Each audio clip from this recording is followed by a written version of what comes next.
Fala pessoal, hoje a gente está aqui com o professor Mardoc, ele é professor de História, já falou sobre rock na rádio, né? Isso. A gente vai falar sobre uns assuntos aí, um negócio... Punks. Né? Meio pesado, mas é isso. Antes de começar, eu vou falar um pouquinho com vocês sobre a nossa lojinha do Instituto GA. Para continuar mantendo nossos meninos aí no sonho de se tornar profissional, a gente tem alguns produtos. Professor, por favor, a camisa ali para eu mostrar pro pessoal. As mais bonitas. Olha aí. Aqui, ó, se você não é muito bonito, adquira a nossa camisa, você vai ficar melhor, né? Tem um pessoal aí que está precisando. A gente também tem o Torcedor Celeste. Torcedor Celeste é o nosso sócio torcedor, que tem vários planos onde você pode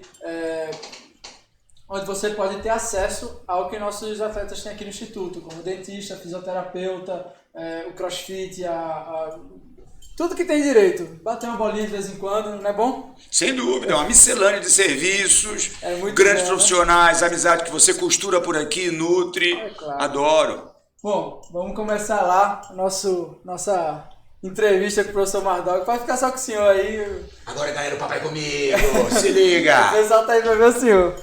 Vamos embora. Bom, provavelmente você aí já deve ter na escola, né, pegado no sono uma aula de história, mas é porque você nunca teve uma aula com esse professor. Uau! Humanas da veia! E o professor Mardoc, ele é muito animado sempre. Eu já assisti uma aula dele uma vez, tava lá fotografando, fui assistir a aula. É sempre animação, né, professor? Tem que ser, meu amigo, tem que ser. Eu trabalho há mais de 3 décadas nesse segmento e eu consigo enxergar a mudança do público. Não é? O jovem que assistia 4 horas de aula no meu curso de isoladas há 10, 15 anos atrás, hoje ele só quer assistir 20 minutos e quer ter todo o conteúdo na sua mão, mastigadinho no seu cérebro e arrebentar nos vestibuلاres do país. A gente recebeu um convidado aqui ontem e aí ele estava falando sobre alguns aspectos da cultura brasileira. Ele está em Madrid agora, está voltando para Madrid, né? E ele estava falando lá sobre a diferença dos jogadores do Brasil, e aí fala que o imediatismo é uma coisa cultural aqui. É tipo assim, você tem que... Brasil, latinidade, é justamente essa estrutura latina por desejar tudo para ontem. Isso. Correto. Você vai para outros continentes, sobretudo o europeu, e você percebe que existe uma maturidade, um trabalho de base, o crescimento gradativo. Não, ele falou que na Alemanha, antes do atleta completar 18 anos, ele não é cobrado por resultados. Ele não é cobrado, ele está ali para ser formado. Ele disse que aqui no Brasil, o moleque no sub-8 tá ali na beira do campo, o treinador cobrando resultado, querendo que ele faça, entendeu? Mas nesse segmento aí, meu amigo, me permita, você tem o modo de produção que é o capitalista. Não é verdade? Você compara a inflação na Europa, em alguns países, e pega a inflação aqui no Brasil, então você percebe que é preciso ter resultado, é preciso ter lucro. Sim. Aqui no Brasil, a palavra resultado tem como sinônimo lucro. Se não tiver lucro, então deixa pra lá, esquece. Entendi. Pois é, aí ele tava falando também sobre os treinadores que descartam os que não dão resultado logo e acabam não sendo formados, mas enfim. E eu queria saber do senhor como é que o senhor virou professor, como é que foi... Eu virei professor, meu amigo, na década de 80. Parentes, uma época... Ainda tinha Muro de Berlim, ainda... Tinha tudo isso, ainda se falava em Guerra Fria, né? Mas eu espero que você não tenha me avacalhado com essa conversa aí, dizendo que eu não sou velho, sou maduro, é diferente, o papo é outro. É que nem vinho, né? Isso, já gostei do seu programa de você. Já gostava antes, agora com essa comparação ficou melhor ainda. Perceberam aí a jogada dele? Que nem vinho. Quanto mais o tempo passa, mais macerado, mais saboroso, mais experiente fica. É um político, veja, um bate-papo desse, em ano eleitoral, você tem que ter aí toda a malemolência do amigo. Para vereadores eu tô saindo. É mesmo? Opa, que beleza, já está antecipando. Olha só que maravilha. Deixa eu dar um alô aqui para 2 pessoas que apareceram. A professora Rita Rafael, uma grande amiga de longa data, longa sala de aula. Ritinha, um beijo, amor. Olha só, olha o que ela falou aqui. Acho que Gabriel foi meu aluno. Olha só a situação. Sei disso daí não. Rita Rafael. Adorei a comparação, ótimo. Professora minha não tem nada bom pra falar não, pô. É melhor... Não, olha só. Deixa no off isso aí. Ele tá dizendo aqui, Ritinha, para você guardar tudo que você sabe dele para debaixo do quê? Do travesseiro ou do subsolo? Melhor subsolo, né? Pronto. Melhor criar um bunker. O bunker foram aquelas estruturas onde alemães utilizavam para se proteger, né? Até hoje existem e tal, para o combate. E dessa maneira, melhor deixar ali por 15 metros abaixo, né, meu irmão? Por via das dúvidas. Eu tava vendo um documentário um dia desses, e aí diz que o Winston Churchill, ele planejou o ataque do dia D para uma praia. Na banheira do motel. É isso que você ia falar? Não. Ele planejou o ataque numa praia pro dia D, e horas antes ele mudou o local do ataque para Normandia. E aí diz que quando os soldados alemães acordaram, né, ainda não tinha clareado, porque o céu estava coberto de avião. Uhum. E o mar não brilhava porque estava coberto de navio. Sim. Imagina a cena. Meu amigo, apavorante, né? Isso aí, perturbador, sem dúvida alguma. Mas você tem grandes cenas da história humana marcadas por coincidências, por situações ocasionais, inusitadas, sem dúvida. Pertinente. Eu indiquei pra Kathleen assistir. Kathleen, pra quem ainda não pegou a nossa estagiária aqui, ó, cuida do som, do vídeo. Valeu, Kathleen. Tá tentando lembrar a barra dele agora com a senhorita Kathleen. Aí a gente tava falando que eu indiquei pra ela assistir o Resgate do Soldado Ryan. Uhum. E aí ela assistiu e mandou mensagem, né, falando do filme. Olha só. Não sei o que, isso aqui é muito pesado, isso aqui não sei o que. E realmente é um filme... Mas não mudou a televisão, né? Continuou assistindo. Assistiu o filme até o final. Não, tem que assistir até o final. Soldado Resgate é uma obra-prima. É um clássico, é verdade. Você assiste o filme assim, ó, fica, meu Deus do céu. Como também outras obras, até O Último Homem, outra obra espetacular. Olha, você me perguntou como eu comecei. E aí eu falo para você o seguinte, eu comecei nessa época, onde as pessoas tinham um grande desejo de aprender um pouco mais, onde os jovens tinham um espírito aventureiro, onde a juventude olhava para o professor de matemática, física, química, história, vou falar aqui português, para a nossa amiga Rita também. Rita está aqui assistindo. Professor Newton entrou agora também, grande amigo. Professora de português, que foi minha, não tem nada ruim pra falar, não. Que melhor, acho que ela nem foi minha professora. Que isso! Então, era um momento em que o jovem queria ser aquele professor. Sim. Eu comecei em sala de aula porque um professor faltou, eu adorava literatura, eu estava terminando o ensino médio, tinha lá os meus 17 para 18 anos de idade, e era apaixonado por literatura, e eu entrei no cursinho da família lá no Rio de Janeiro. E aí, como dizem alguns amigos, você prova dessa cachaçinha e você não larga mais. E desde então, entrei na faculdade de Direito. Dessa daí também, né? Oi? Dessa daí também. Dessa aqui também, claro. O cafezinho. Exato. E você não larga mais. Fiz administração de empresas aqui em Pernambuco, na UPE, fiz Direito, não concluí Direito, fiz História, licenciatura e bacharelado na época, que era uma coisa só. Uma coisa só. Quem sabe ainda volta para Direito, viu? Deixa aí de stand-up, deixa aí de banho-maria. Mas o fato é, chega a paixão, você faz as amizades.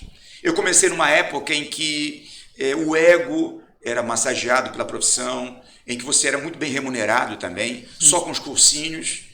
Tinha um cursinho em cada esquina, só tinham duas entradas, ou você faria federal ou você faria estadual. Então a concorrência era gigante, todo mundo queria ser médico, todo mundo queria ser advogado, tinha festa no final do ano com a aprovação do filho. Hoje todo mundo quer ser TikToker. Hoje todo mundo quer ser influencer. Aliás, todo mundo quer ser não, todo mundo se acha influencer. Só porque faz uma live, só porque faz isso ou aquilo outro, acaba apelando muitas vezes. Aparece aí com roupas minúsculas. Aí a gente já não entra para não derrubar nossa live aí no YouTube.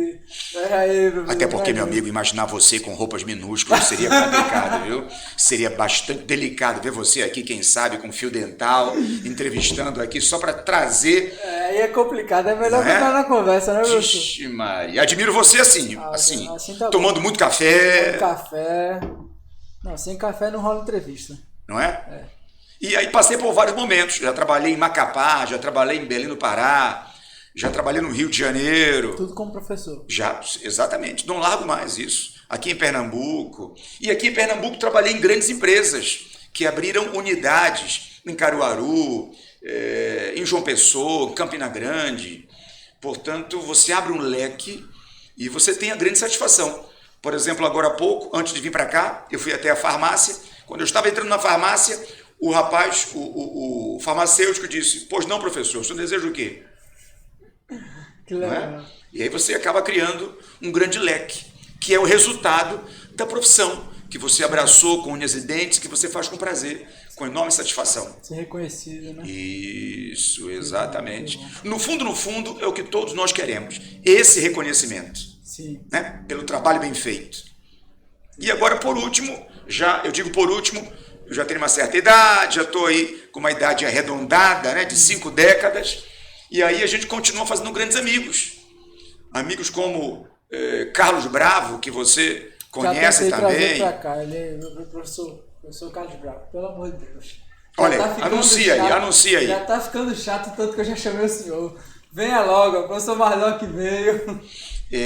Tem que conhecer, tem que ver, tem que prestigiar os amigos. Sim. Não é? E a economia muda, o perfil muda. Não é? Em 2020 o mundo foi abalado com a pandemia e eu acabo por enveredar por outros caminhos. Aulas em plataformas, cursos, videocasts e podcasts, e essa relação com a câmera que era impensável em janeiro, em fevereiro de 2020. Sim. Era impensável isso, né? Nós fomos pressionados e forçados a mergulhar nessa nova situação. E teve quem se deu bem. E o mercado faz uma seleção. Uma seleção natural. Isso. É o Darwin digital. Então vamos falar de uma seleção social. Pronto. Né? Que é justamente de um outro teórico chamado Harry Spencer, que fala sobre isso. Ele fala sobre essa necessidade que a sociedade tem de selecionar quem é que vai pegar nesse rojão e quem vai começar a desenvolver esse projeto. Legal. E eu e grandes amigos. O que é feliz, sabe, Gabriel? O que é legal é que você percebe pessoas como André Luiz, que tem mais de 3 décadas de sala de aula, professor Carlos Bravo, mais de 3 décadas de sala de aula, eu e tantos outros amigos. Nesse período, nessa vibe, eu não quero aqui deixar de lembrar dos amigos mais novos, sim, mas eu faço ênfase aqui aos amigos com mais de 3 décadas de sala de aula. A antiguidade é posto, né? Mas eu quero falar de outro detalhe. Eu quero dizer que o mercado brasileiro, ela tem uma ideia de que se você chega aos 40 anos, você está fora do mercado. Sim. Né?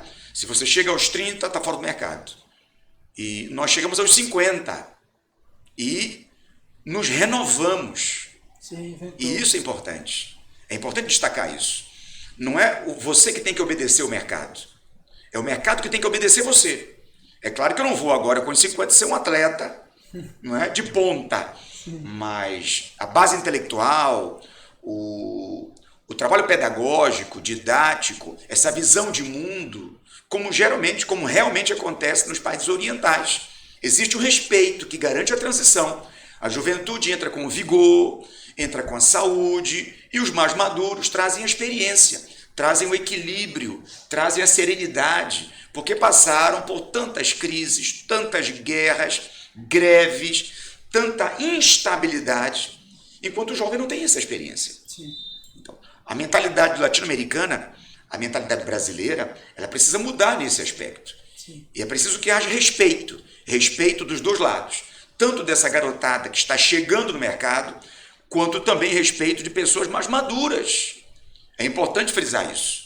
Quem já tem uma longa estrada tem que pensar que a juventude tem qualidade e que muitas vezes é preciso que haja essa troca para que possa ocorrer essa transição madura e tranquila para ambos. Sim. Isso é vital. Eu vejo, por exemplo, você aqui, sem precisar rasgar seda nenhuma.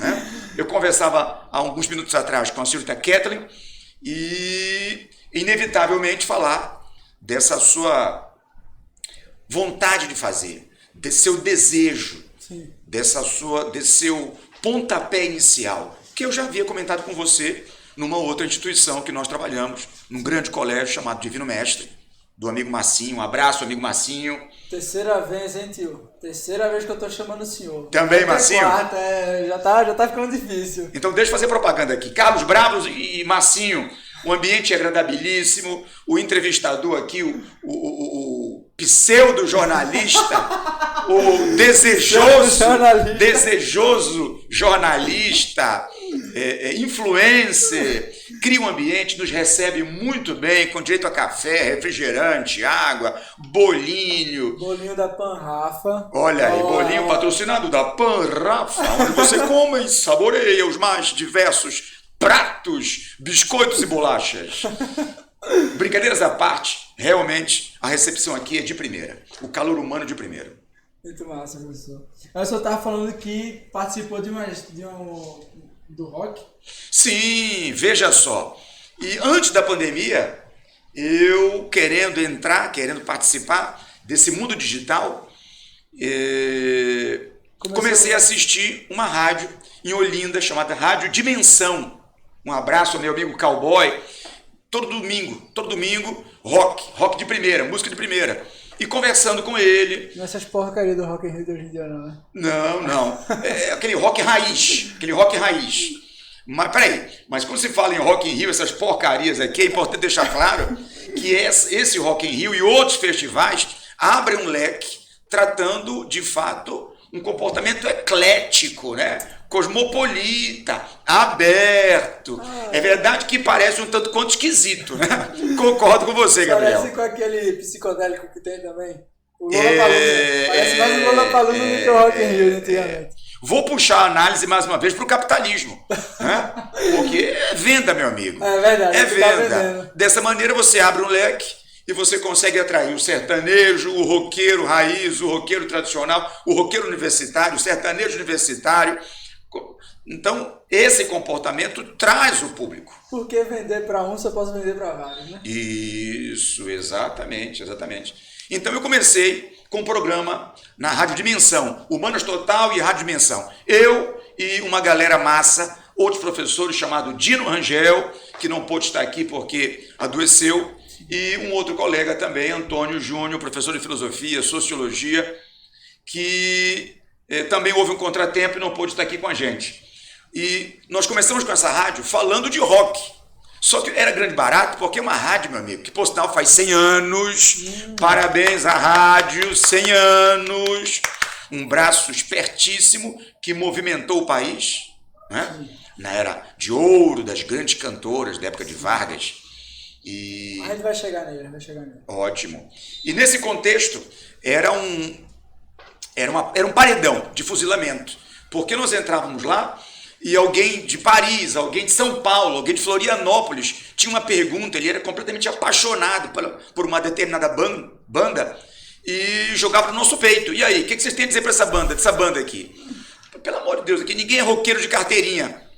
E nós conseguimos fazer uma análise do cenário. Jogava aquele verde, né? Exato.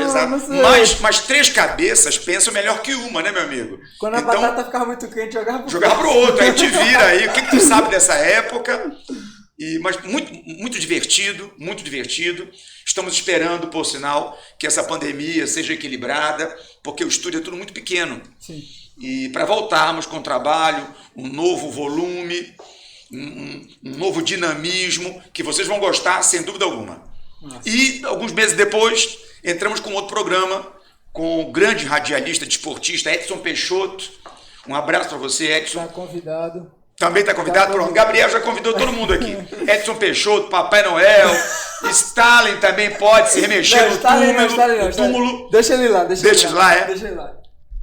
Então, uma coisa puxa a outra, sabe? Eu tenho percebido, eu não sou muito do refrão da música do sambista Deixa a Vida Me Levar. Não sou muito disso, não. Eu gosto de pensar. Algumas pessoas dizem que essa característica é pelo meu signo. Sou de Capricórnio, pé no chão, ou pata no chão, não sei como é que se fala isso. Mas eu gosto de planejar. Sim. Só que no meio desse meu planejamento, surgem detalhes, surgem ambientes e eu não nego. Sim. Entendeu? Eu não nego. Quando você me fez o convite para vir para cá, eu disse para mim, não nego. Eu vou. A oportunidade. Eu vou. Eu gosto de conhecer pessoas. Talvez por isso eu tagarele tanto, eu fale tanto. Eu gosto de conhecer pessoas, eu gosto de desbravar caminhos, eu gosto de dar um retoque. Tanto é verdade que fui convidado por um ex-aluno também para participar e dar todo o apoio logístico para alguns políticos que estão se lançando a candidatura. E ele gostou tanto do trabalho que perguntou para mim, escuta, você não quer se candidatar? Eu falei, não, peraí, calma, o meu trabalho é de bastidor. O meu trabalho é de bastidor. Tá errado esse negócio aí, hein? É porque você sabe do poder da comunicação, né, meu amigo? Você sabe que, muitas das vezes, um copo é um copo, mas quando você apresenta esse copo de uma determinada forma ou maneira, ele se destaca. E eu tenho grande receio. Eu dedico à ética, eu me dedico ao perfil moral, eu tento ser coerente, o que não é fácil, mas tudo isso me faz dizer não. Poucas vezes eu disse não, mas quando eu digo não é porque eu tenho os pés no chão. Eu sei da capacidade que um comunicador, que um professor tem de manipulação. Sim. Nós conhecemos técnicas. Eu fiz uma técnica de oratória muito tempo atrás e sabemos disso. E fazendo apenas um paralelo aqui, rápido, você percebe que grandes homens como Adolf Hitler tinham essa capacidade absurda de subir numa caixa de sabão e começar falando para meia dúzia de gatos pingados e depois ter uma multidão. Não é? Então esse é um grande exemplo do poder da oratória, do poder de comunicação que esses indivíduos têm e poderão ter daqui para frente. Eu tava vendo os debates, né? E aí... Olha, vai esquentar agora o papo aqui, galera. Eu tava vendo os debates e aí teve uma hora lá que deixaram o Ciro falar, pô. E assim, nada a favor e nada contra, mas o cara fala bem, velho. Concordo com você. Fala bosta, mas fala bem. Sem dúvida. Meu querido, veja, voltando à questão da oratória, você pode vender. Se você tiver uma boa oratória, você vende tudo, cara. Vende tudo. Você consegue convencer o indivíduo de que aquela porcaria que você está vendendo ali é a melhor coisa do mundo. Você vende gelo pro esquimó. Já que você falou em Ciro, ele que deu aqui, ó, o programa é dele, viu? É dele, da senhora Kathleen aqui. Então ele abriu as cortinas. Vamos falar sobre política. Tentar ser apartidário. Mas das curiosidades que nós nos deparamos. E o amigo Gabriel falou em Ciro. E eu assisti todos os debates, e assisto, e vou assistir, é minha obrigação, como cidadão, como professor. E é curioso que quando os jornalistas perguntam para ele, Ciro, o que você coloca aí é maravilhoso, eu tiro dinheiro daqui, eu coloco ali, eu pego para cá, e se os meus políticos não permitirem que eu possa passar o projeto, eu faço um plebiscito.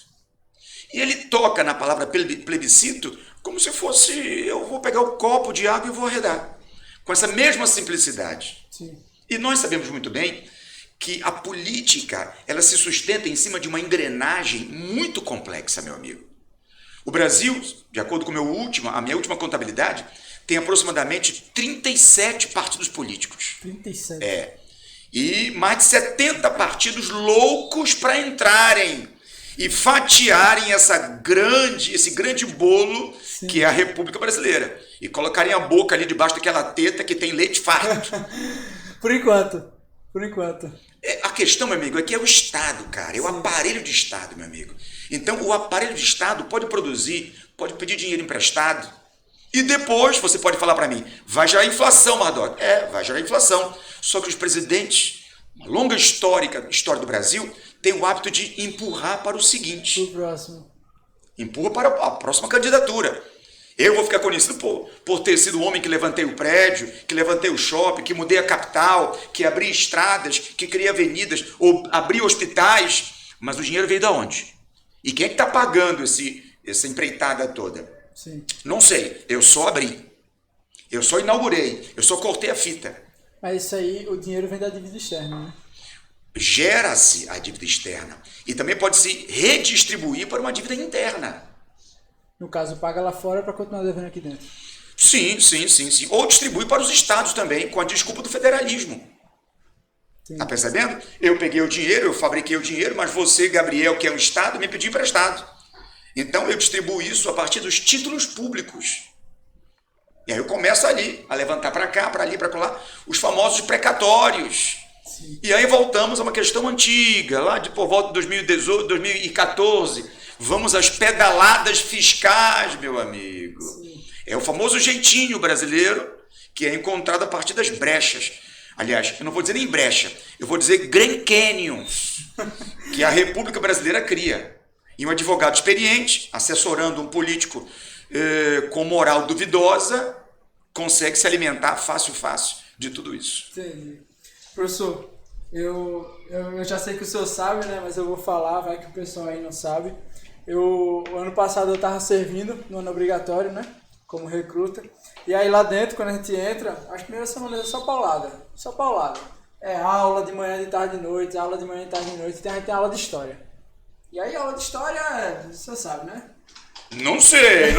Eu fui convidado, mal sabia o tema que eu ia trabalhar aqui. Você veio comigo. O sargento chega lá e fala, ó, a gente hoje vai estudar tal tema. E aí, dentro dessas aulas de história, eu conheci temas que eu nunca tinha visto na escola. Por exemplo, Duque de Caxias. Duque de Caxias eu vi na escola, mas nunca do jeito que eu tinha visto ele dentro do quartel, entendeu? Porque Duque de Caxias é o patrono do exército. Exato. Sampaio, não fazia ideia de quem era Sampaio, Brigadeiro Sampaio. Sabe? E a FEB, por exemplo. A FEB, pra mim, nem sabia que desgraça era esse. Se me perguntasse que era FEB, eu ia falar que era FEB. Entendeu? Que tinha ouvido alguma coisa errada, que alguém esqueceu de um R aqui. E aí, o que o senhor tem para falar sobre essa história, para apresentá-la do jeito não militar? Não, eu não vejo esses temas com a polêmica que algumas pessoas dão. Sim. Sabe? Tanto é que eu sou chamado por alguns colegas como café com leite, por analisar de forma bem superficial. Eu digo o seguinte, eu não posso, sabe? Quando você pega o microfone, quando você pega um piloto e entra numa sala de aula, sim, você precisa ter muito cuidado em separar. É difícil, sim, mas você não pode ser passional, Gabriel. Entendeu? É preciso ter muito cuidado. Nós não estamos ali para formar uma legião de soldados, ou de esquerda ou de direita. Entendi. Nós não podemos fazer isso. Somos educadores. Não interessa se você usa o cabelo Rastafari, bottom de Che Guevara, ou camisa vermelha. Você tem que ter o respeito. Como também não interessa se você veste a roupa com a bandeira do país e acha que é dono da verdade. Para mim, os extremos estão errados. É desta maneira que eu vejo. Sim. Agora, é preciso analisar a situação. Quando você lembra de figuras militares, você precisa perceber que a concepção militar no Brasil é fruto da Guerra do Paraguai, meu amigo. Até antes da Guerra do Paraguai, o soldado brasileiro era utilizado como capitão do mato. O amigo Gabriel, que tem uma fazenda de escravos, ou alguns escravos fugiram, então ele entra comunicando a fuga dos escravos com o oficial, que é amigo dele do exército, e esse oficial libera alguns soldados para que possa capturar. Sim. A Guerra do Paraguai, aí para os meus alunos do 2º ano, isso aqui é assunto do SSA2, viu, galera? E também é assunto do Enem, então se liga, esse bate-papo vai estar gravado, vocês vão poder ir nas minhas redes sociais ou visitar aqui o GA Podcast. GA Podcast, aqui com o amigo Gabriel e a estagiária Kathleen. Vamos receber um vaso na cabeça já aqui com essa conversa de estagiário. E então a Guerra do Paraguai transforma isto. Sim. Traz o positivismo de Augusto Comte para o seio da mentalidade militar, promove o nacionalismo, o republicanismo, e a partir daí você tem uma mudança. Sim. Os antigos heróis no governo de Deodoro da Fonseca vão ser transformados em mártires.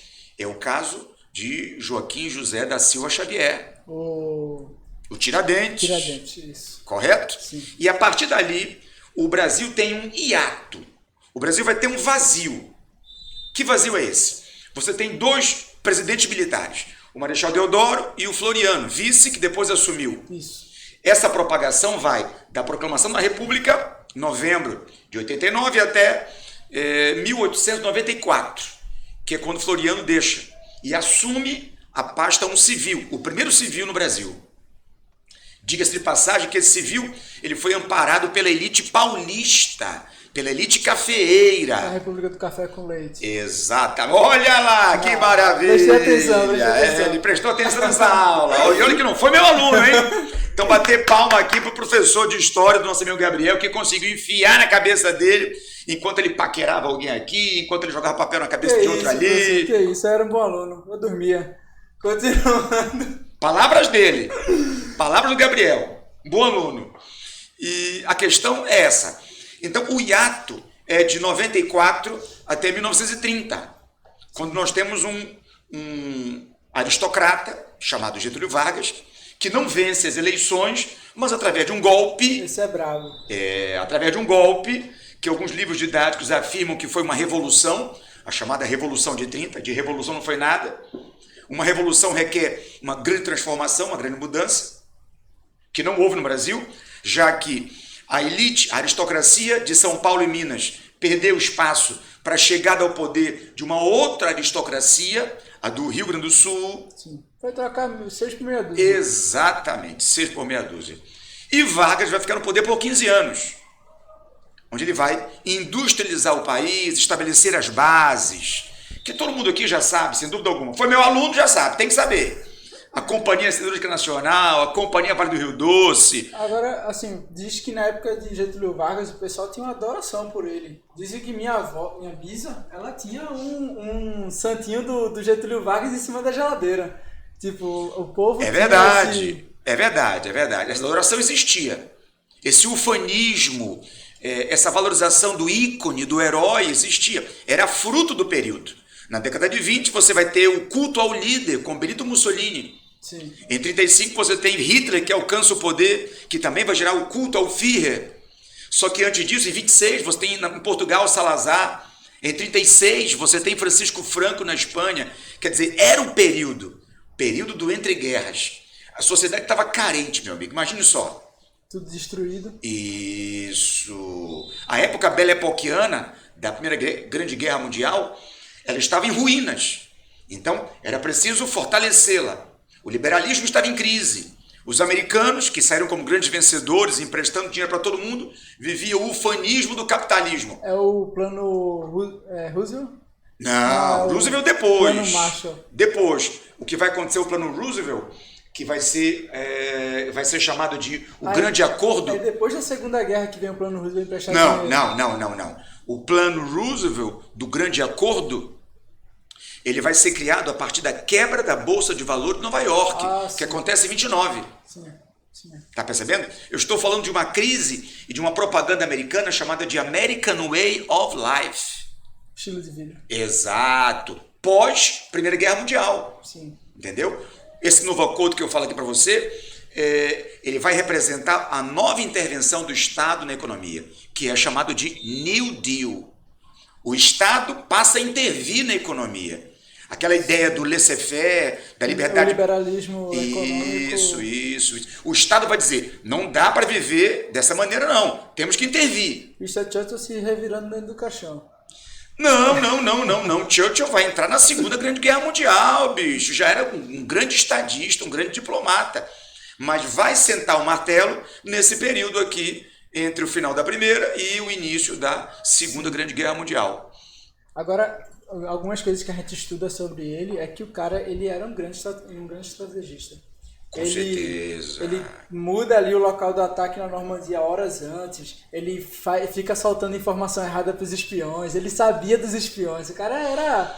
Olha, você falou Churchill, eu sou suspeito porque eu adoro ler biografias. Sim. E eu lembrei agora de um embate que ele teve, desculpem, eu adoro lembrar, mas dessa vez não consigo lembrar, da deputada que batia de frente com Winston Churchill. Mas tinha uma língua ferina, vil. E eu lembro agora de uma história que foi o seguinte. Quando Winston Churchill começava a abrir os discursos dele, ninguém falava nada, ninguém respirava mais forte, meu amigo, diante do respeito que ele tinha, que todos nutriam por ele. E todos sabiam que esta mulher era louca, ela perseguia detalhes para poder desbancar Churchill. E um belo momento, o que aconteceu foi o seguinte, ela estava discursando e todo mundo pensou que ele fosse atravessar o discurso dela, porque ela o xingava, era uma metralhadora. E nesse momento, todo mundo observando, com suspiros lentos, vendo a reação milimétrica de Winston Churchill, esperando que ele fosse levantar o braço, respirar, coçar o nariz, algum sinal. E ele estava ali, uma estátua, observando. E ela difamando, chamando de grosseiro, de arrogante, de machista, até xingando de extrema direita. E foi aí que ela disse mais ou menos assim, ela disse: olhe, meu marido é terrível, mas eu controlo. Ele é tão genioso quanto o senhor. Ouviu bem? Muito genioso. E eu seria até capaz de fazer veneno para ele beber no chá. E ela fez um suspense, mostrando que ela era capaz de arrasar com qualquer homem, até mesmo do próprio marido dela. E aí, nesse momento, ele pede a palavra. Todo mundo, num barulho só de virada de pescoço, olha para Winston Churchill e espera que ele vai falar o quê? Ele vai falar o quê? Ele vai dizer: eu vou mandar prender você porque você está acusando seu marido, você está está insinuando que poderia vir a matar o marido, né? Sabe o que ele respondeu? Ele disse: e se eu fosse seu marido, sabendo que você havia posto veneno, eu tomaria. Só para não ter que viver com uma mulher chata feito você. Meu amigo, o parlamento britânico veio abaixo. Não sei se você sabe, mas na democracia britânica é natural que quando alguém peça a palavra para discursar, qualquer deputado pode vaiar.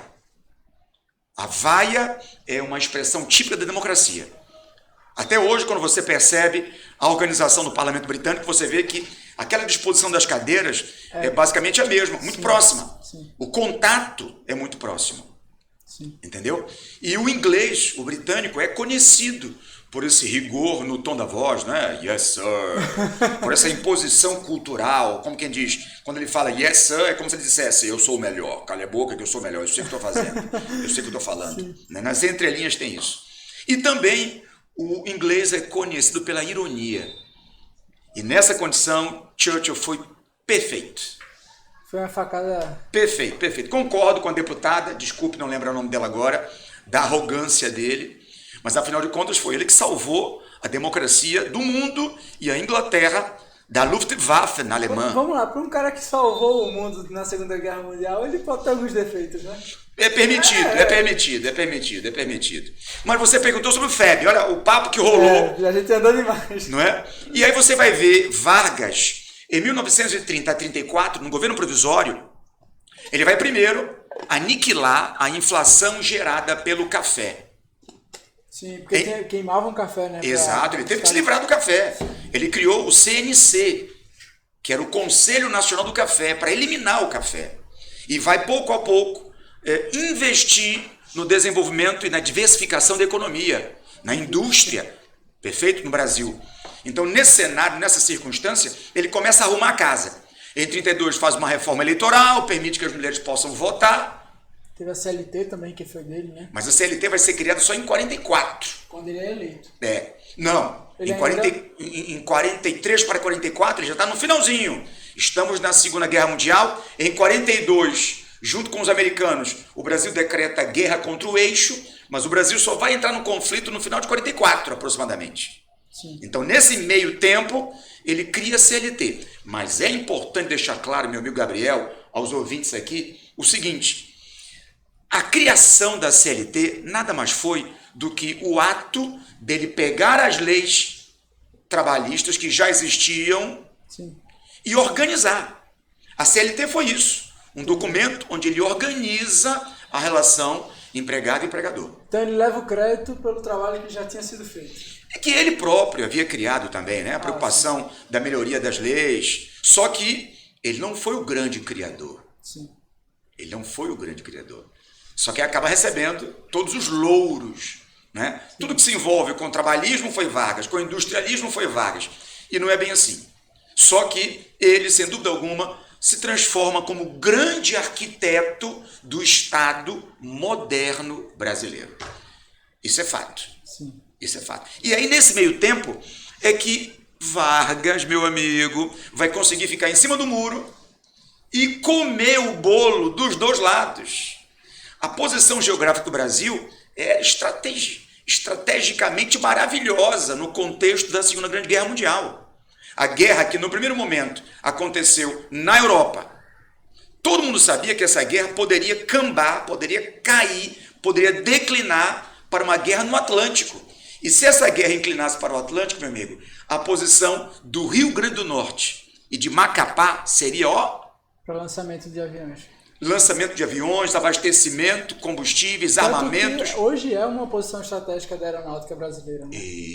Isso. E da Marinha também. Isso. Detalhe curioso, eu trabalhei em Macapá em 95, num colégio chamado NAI, Núcleo Amapaense de Ensino, e a principal avenida foi construída pela FEB. Pra E pela pousar os FAB. aviões? Exatamente. Nossa. Exatamente. A principal foi construída pelas forças militares brasileiras. Se precisar ainda pousa alguma coisa... É larga, bicho. É larga, sem dúvida alguma. Tem uma brincadeira em Macapá que é mais ou menos assim. Como tem uma avenida principal, né, isso em 95, não sei como é que está agora. Quando as pessoas mudavam a rota, já sabiam o que iriam fazer. Vou pedir que a dona Kathleen, a senhorita Kathleen aqui feche os ouvidos, e as senhoritas aqui também fechem os ouvidos, mas já se sabia aonde estavam as casas de vida fácil em Macapá. Se você mudasse o roteiro, sabia, você foi pro bar, não foi? Você foi pra casa da luz vermelha, não foi? Porque só tem uma via. Entendi. Entendeu? Entendi. Então rolava essa brincadeira lá. Ainda havia um certo provincianismo. Sim. Então foi nesse contexto, para defender a integridade da nação e a participação do Brasil ao lado das democracias ocidentais. E aí o Getúlio Vargas conseguiu receber todo o investimento da Alemanha e dos Estados Unidos da América. Ele fez um grande leilão. Quem pagasse mais levava. Entendeu? Entendi. Então, com esse dinheiro, ele vai poder investir em setores estratégicos e daí participar da Segunda Grande Guerra Mundial. Ele financiou a Revolução Industrial do Brasil com a guerra. Isso, sem dúvida alguma. Sabendo muito bem arbitrar esse momento, essa situação.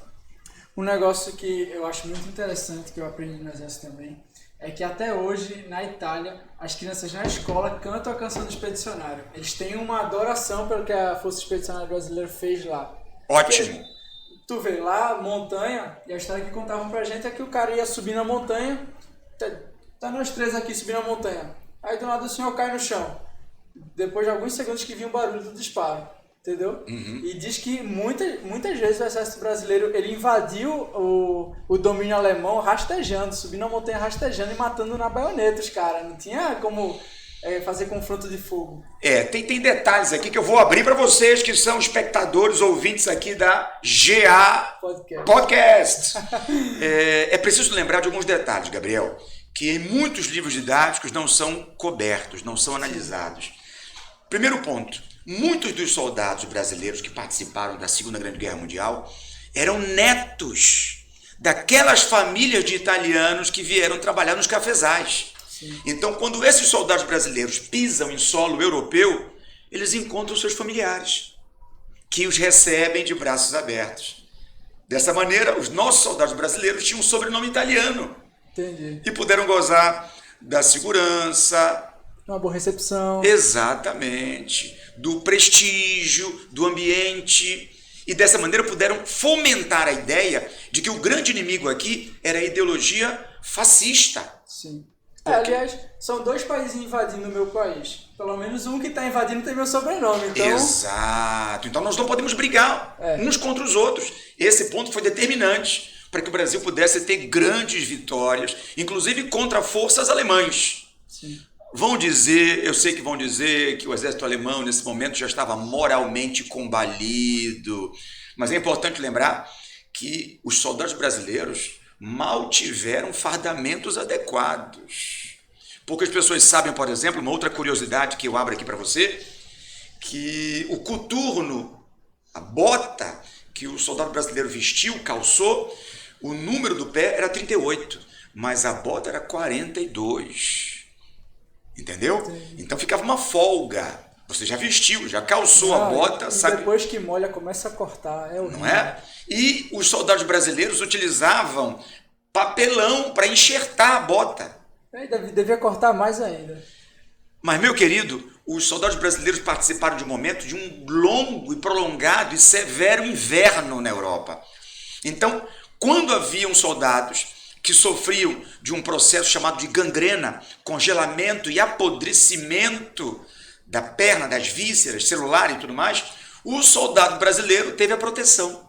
Sim. E não sofreu desse mal. Não, tem muitas histórias do soldado brasileiro que ele fez uma cagada lá e se deu bem. Por exemplo, tem uma lá que disseram que estava o soldado brasileiro com frio e aí eles resolveram acender uma fogueira no meio do acampamento. E aí os soldados alemães viram a fogueira acesa e falaram, não, ninguém é tão idiota para acender uma fogueira assim, é uma armadilha, não vamos atacar. E o soldado brasileiro tá nem aí. Tem muitas histórias. Deixa eu fazer aqui um parênteses rapidamente, desculpem, para dar um alô aqui para o amigo Dino Rangel, que devia estar aqui, está se recuperando em casa. Um abraço enorme, meu amigo, satisfação por tê-lo aqui. A cadeira está cativa aqui para uma outra oportunidade. Já estou me convidando e convidando o Humanas Total para a gente mostrar aqui para os ouvintes da GA Podcast como nós levamos a diversão para a sala de aula. Geografia, filosofia, sociologia, história, desmistificando todo esse bate-papo. É, isso mesmo. Abraço, Dino.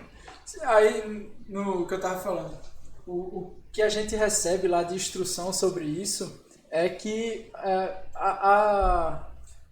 o exército brasileiro na Segunda Guerra Mundial ele ficou responsável por tomar a Itália. Ele praticamente tomou a Itália sozinho, entendeu? E ele, assim, a campanha dele para tomar o Monte Castelo, o outro monte lá, que eu acho que é Montezê, né? As campanhas foram campanhas milagrosas, tipo, era impossível o exército brasileiro ganhar do jeito que ganhou. Em 44, Mussolini cai. Sim. Mas antes disso, Mussolini já era encarado, já era conhecido por ser o primo pobre das forças do eixo.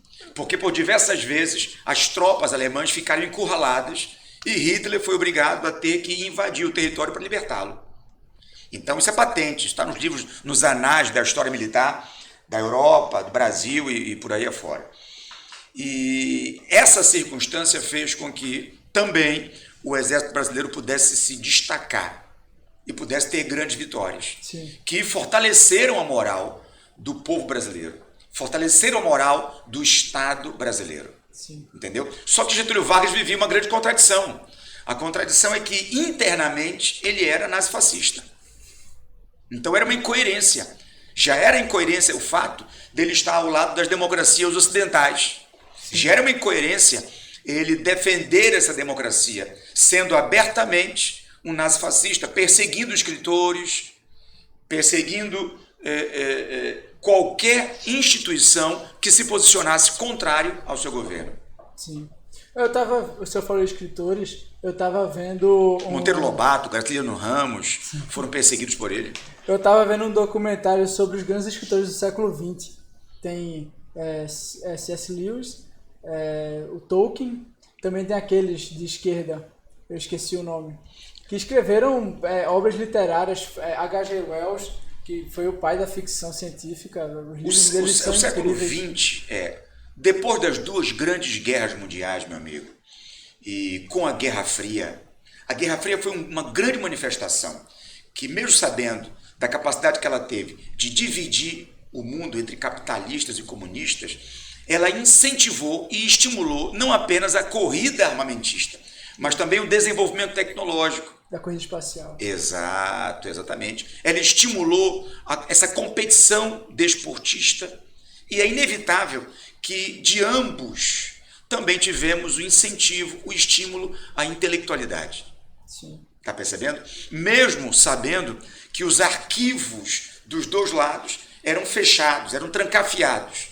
Mas houve um grande anseio, um grande desejo de expor o pensamento, de viajar. Eles também tinham que conquistar o coração do povo, né? Não adiantava só os governantes serem de um lado ou de outro e o povo está sendo minado ali por uma ideologia rival. Exato, exato. Não, o que eu destaco aqui para você, Gabriel, é o seguinte, é que a repressão gera uma produção intelectual.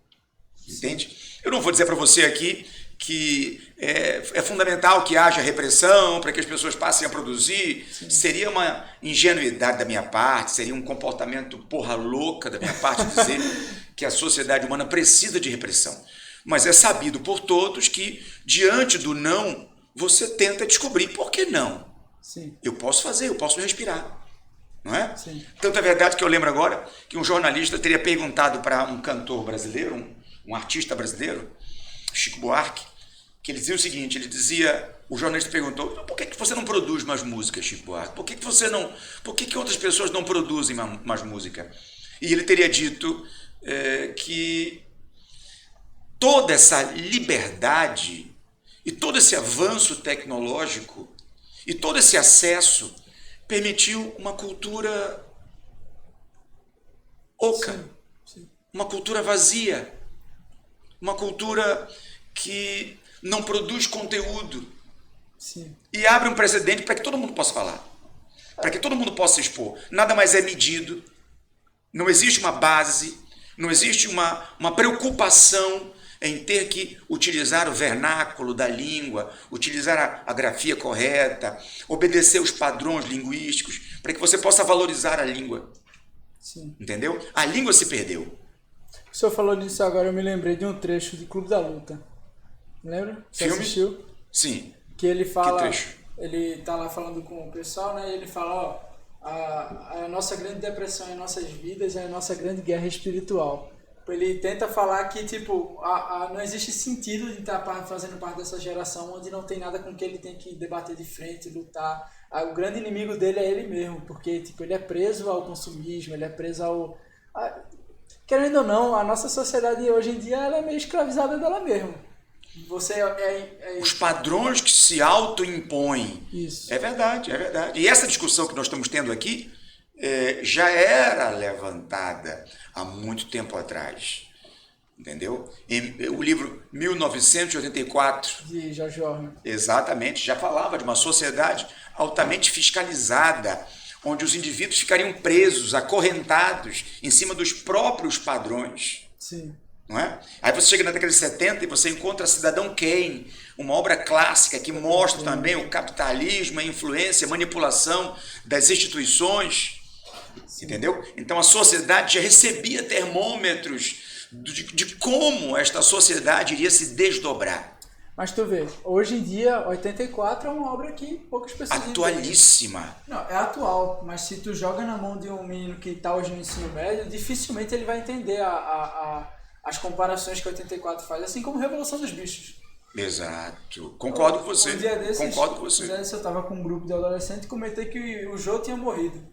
Quem é Jô? Tá de sacanagem, né? Mas é preciso separar aí o joio do trigo, sabe? Porque Jô Soares ficou uma temporada fora, né? Se não me falha a memória, em 2014, parece que perdeu o filho, parece que em 2016 ele abandona, me perdoem se a data não é bem essa, mas ele sai da grande mídia, sim, ele se recolhe.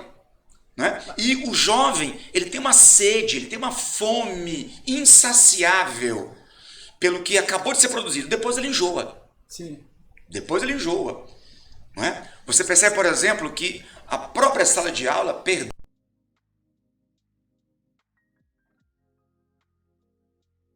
vontade de aprender. Verdade. Uma aula que dure mais de 20 minutos, ele vai virar para cá, vai virar para lá, vai dizer, poxa, tá chato essa aula.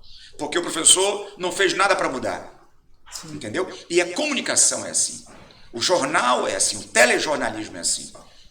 Isso também tá no jornal, que hoje em dia tu não vê mais jornal naquele formato antigo, de vovô, que é aquele jornal gigante assim. Exato, é tudo tabloide hoje. Exato. Houve um processo migratório, né? Sim. Imaginava-se que esse papel fosse acabar, mas não acabou. Imaginava-se que os livros iriam acabar, mas não acabaram. Então você tem um certo sentimento nostálgico das pessoas quererem pegar o livro, sentir o cheiro da página, a textura da página. Sim. Existe esse movimento, mas o grande volume que é tratado como gado, que é tosquiado, que é essa garotada, enche as redes sociais de fulano, de beltrano, de cicrano, que tem 40 milhões, 30 milhões. Eu me deparei com uma situação que eu achei absurda, inusitadamente absurda, de uma certa menina, uma mulher, que ligou a live e falando com as pessoas, daqui a pouco, vou dormir agora, tá? E ela teve 300 mil pessoas na live dela.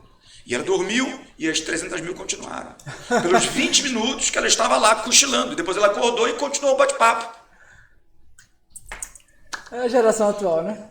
Veja a situação que é. 20 minutos antigamente você podia fazer muita coisa.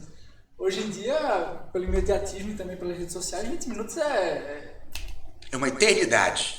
Não, eu tô dizendo, antigamente com 20 minutos você parava, lia um livro, você aproveitava fazia bem o alguma tempo. coisa. Hoje com 20 minutos tu olhou pro celular, já passou 40. Eu conversava semana passada com alguns alunos sobre as consequências da Revolução Industrial e eu topei nessas mudanças de hábito e nessa angústia que o indivíduo tem. E aí perguntei para eles, quem é que manda áudios aqui com mais de 1 minuto? Ninguém. A maioria disse, é uma loucura, como é que eu vou ouvir? Mas uma menina, 14, 15 anos, falou, professor, eu adoro ouvir áudios de 9 minutos, eu ouço. E as amigas dela caíram na gargalhada, apontando, você é maluca, você é louca, quem é que ouve áudios de 9 minutos? É uma eternidade. Eu faço podcast, e quando eu comecei a fazer podcasts, eu empolgado e tal, peguei as aulas que eu dava em 3 dias, em 4 entradas, fiz em 20 minutos. Ninguém ouvia.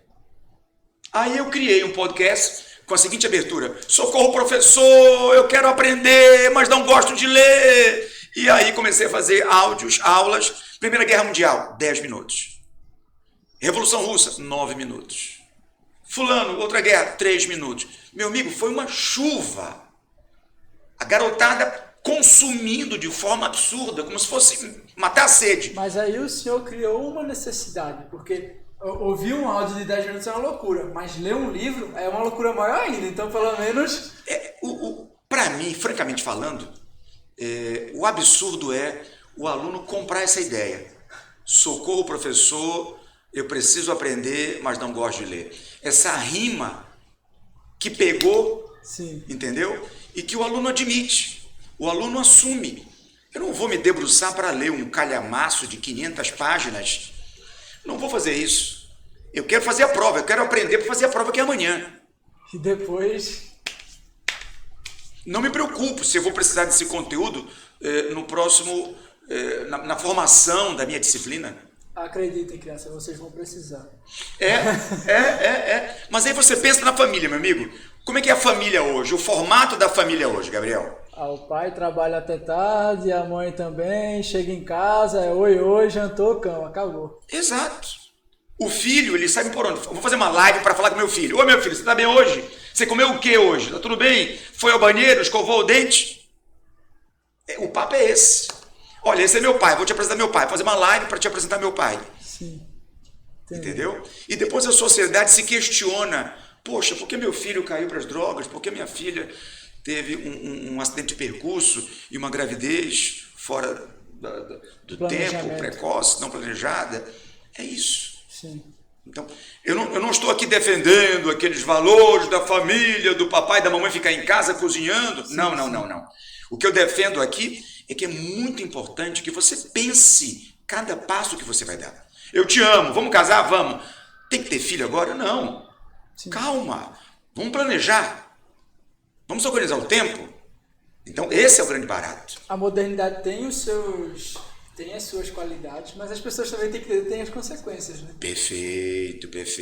As pessoas querem viver a modernidade com as consequências de antigamente, aí também é complicado. Isso. E nessa rapidez, as pessoas juram amor eterno. Mas no próximo segundo, o que você está olhando para quê? Pro lado aí. Não, meu amor, que isso? Eu não te amo mais. O senhor quer falar sobre Bauman aqui? A gente fala sobre Bauman. Pode falar, podemos falar sobre. Mas a sociedade é um pouco isso mesmo, é a vitrine que ele falava. Sim. As pessoas são como carne na vitrine. Exatamente, essa volatilidade, essa rapidez com que as pessoas se observam. Eu era apaixonado por você, rasgava, cortava, matava e morria. Agora não amo mais. Só que entre o ontem, que você jurou amor eterno, e o agora, passaram segundos. Esse amor é porque a sociedade hoje entende amor como desejo. Há uma grande mistura. É verdade. Tem que saber separar. Assim como hoje existem pessoas que ela tem o desejo sem ter o sentimento. E pessoas que têm o sentimento sem sentir o desejo. Mas, a maioria das pessoas elas estão atrás do sentimento porque sentem desejo. O que muitas vezes para algumas pessoas surge apenas como um trocadilho curioso, é preciso você parar para refletir, para pensar. Sim. Voltamos à bandeira que eu tanto defendo, o diálogo. Entende? É preciso. Eu participei agora de uma escola, colégio, um abraço para a senhora Graça, para a Gana, eu participei agora do encontro Família Professores e recebi muitas famílias, recebi muitos pais. E você percebe esse certo desespero.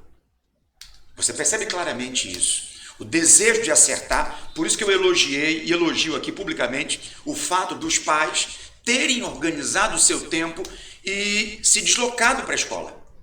Sim. Porque é meu filho. Sim. Porque é minha obra. Então eu preciso parar e falar, professor Gabriel, o que você me diz do meu filho? Porque em casa meu filho se tranca no quarto. Eu quero saber como é que ele é aqui para o senhor. Eu quero um outro olhar, uma outra visão. Professor Gabriel, eu quero me aproximar do meu filho. Eu ouvi muito isso nesse momento. Os pais chegavam e diziam, olhar para a plaquinha ali, professor Mardoc. Professor, você é Mardoc? Ah, meu filho adora, elogia muito o senhor. Como é que o senhor faz isso, hein? Porque eu não consigo falar com meu filho, não consigo conversar com meu filho. Ele fala bem do senhor. Ele para. Ano passado, ele era série tal, e agora ele ama história, ele odiava ler, e agora está lendo, professor. Então, é preciso você parar. Não é fácil. Sim. Não se tira uma carta da manga e diz, olha, está aqui a receita, está aqui o manual, siga esses passos. Sim. Porque, se você tem irmão, Gabriel? Não. Não? Eu sou filho único também. Mas você percebe que dentro de casa, irmãos são diferentes, meu amigo. Um gosta de ópera, o outro gosta de valsa, outro gosta de rock, outro não gosta de nada. É a mesma criação. Isso, mesmo pai, não mesmo é a mesma, não é a mesma. Tem ali... O ambiente criado é o mesmo. E são tão diferentes. Sim. Entende? Mas você só começa a perceber isso e só começa a mudar quando você para para ver. Quando você para ouvir. Para ouvir. E isso é muito importante. Tem um pensamento de Gandhi, Mohandas Karachand Gandhi. Algumas pessoas pensam que Gandhi é o nome dele, na verdade é o título. Gandhi significa grande alma. O nome dele é Mohandas Karachand. E ele é chamado de grande alma exatamente por isso. Porque ele pensa. Então tem uma frase dele que diz assim: vejam a grandiosidade do Criador, quando ele afirmou, ele nos fez com uma boca e 2 ouvidos. Então, na essência, o que você acredita que o nosso Pai, o nosso Criador, independentemente do que você acredita, queria fazer quando nos fez? Vamos ouvir mais? Sim. Vamos falar menos? Vamos prestar mais atenção no outro, o que o outro tem a dizer? Gandhi, eu não vou repetir esse nome aí, que eu também não peguei. Mas eu já Mohandas ou Mohandas Karachand Gandhi. Vamos ficar com Gandhi mesmo. Bora com Gandhi. Ele impediu uma guerra entre a Índia e a Inglaterra, não foi? Gandhi foi o grande defensor da independência da Índia e de um movimento pacifista. Sim. Entendeu? Que não conseguiu. Literalmente, materialmente, porque o choque foi tamanho. Só que existem outras lições que você pode tirar desse período de Gandhi. O fato, por exemplo, dele ter aprendido sobre o liberalismo, sobre liberdade, sobre razão na Inglaterra. Sim, ele estudou na Inglaterra. Exatamente. E quando ele vai para o seu país de origem, ele percebe o contraditório. Eu aprendi na Inglaterra a liberdade, a razão. Não é verdade? Mas quando eu chego no meu país, eu vejo ingleses praticando o contrário. Sufocando, asfixiando, subjugando, escravizando uma nação inteira. Eu acho que Orwell tem muito disso também, porque ele é indiano. Exato. Ele era filho de um comandante inglês indiano. Exatamente. Viveu esse momento. Agora era um visionário, né? Sim. George Orwell era um visionário, bicho. O cara que conseguiu antever, em plena década de 40, já falar dessa sociedade vigiada. E ele só errou a data. Ele botou 84, mas se ele botasse mais uns 40 anos na frente... Mas vamos dizer que ele bateu na trave, porque a década de 80 foi marcada como uma década perdida, né? Sim. Onde os blocos capitalista e comunista estavam ali sem o esteio. E eles já estavam antevendo ali o processo que iria acontecer com 85, né? A chegada ao poder de Mikhail Gorbachev, com respeito, um grande estadista, recebedor do Prêmio Nobel da Paz, e que faleceu agora, há 2 dias atrás, se não me falha a memória, e que não teve o respeito de Vladimir Putin. E ter um processo, um ritual como estadista. Não teve isso. né? E que diante da situação com a invasão da Ucrânia, muitos estadistas não puderam também participar do velório. Só toma cuidado com o que o senhor for falar sobre o Putin aí, tá? Mas o resto tá liberado. De repente chega algum míssil por aqui, alguma ogiva por aqui, é isso? Não, daqui a pouco chega uns cara de preto aí e dá.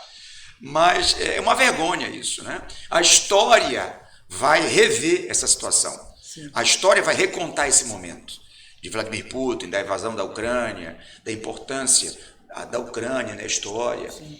Mas 85 a chegada ao poder, o estabelecimento das medidas da perestroika e da glasnost, que foram medidas importantes que enfraqueceram o socialismo.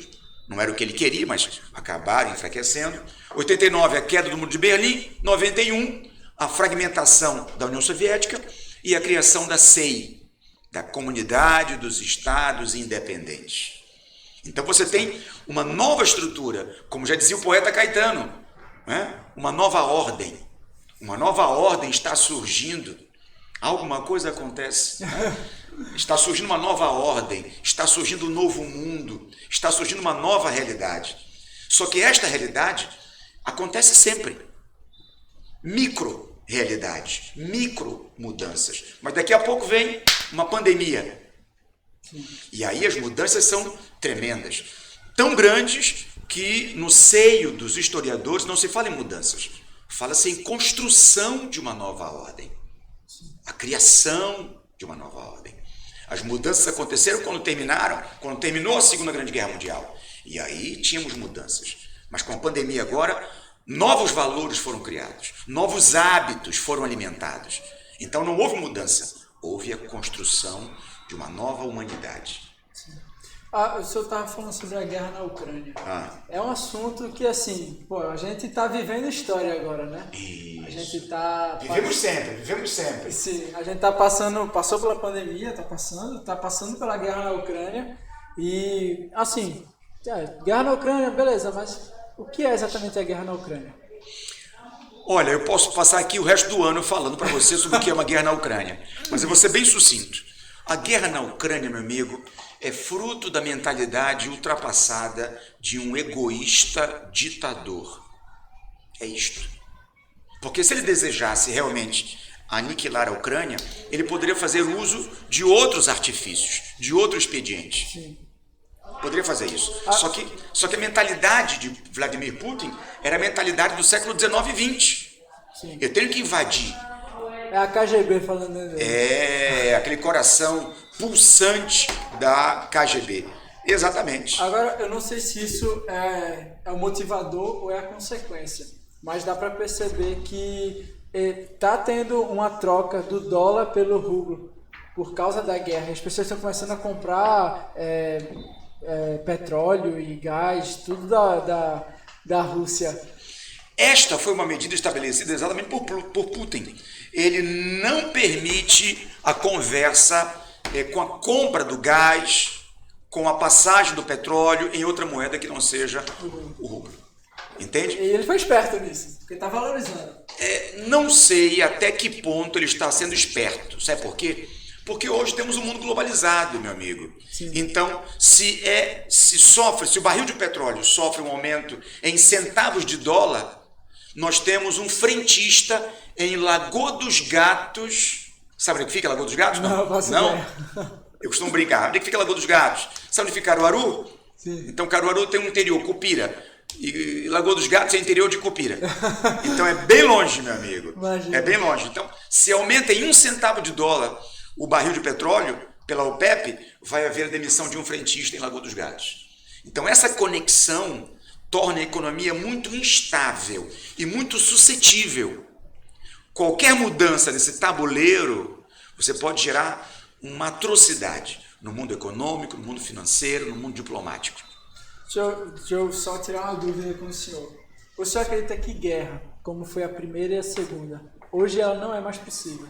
O senhor concorda com isso? Meu amigo, eu lhe respondi antes mesmo de você fazer a pergunta. Quando eu disse para você perguntou para mim o que era a guerra na Ucrânia. Eu disse para você que era uma atitude ultrapassada. Não se concebe mais. Não, lá está acontecendo. Mas eu estou dizendo, no âmbito mundial, de vários países se mobilizarem para estar de um lado e de outro, e atacando em terreno, e tá tendo aplicação de ogiva nuclear, isso não é mais possível hoje em dia. Não se admite, não se permite uma situação como essa. Eu quero acabar com um país muito simples. A China pode acabar com qualquer país do mundo hoje. Dê ideia não, professor, pelo amor de Deus.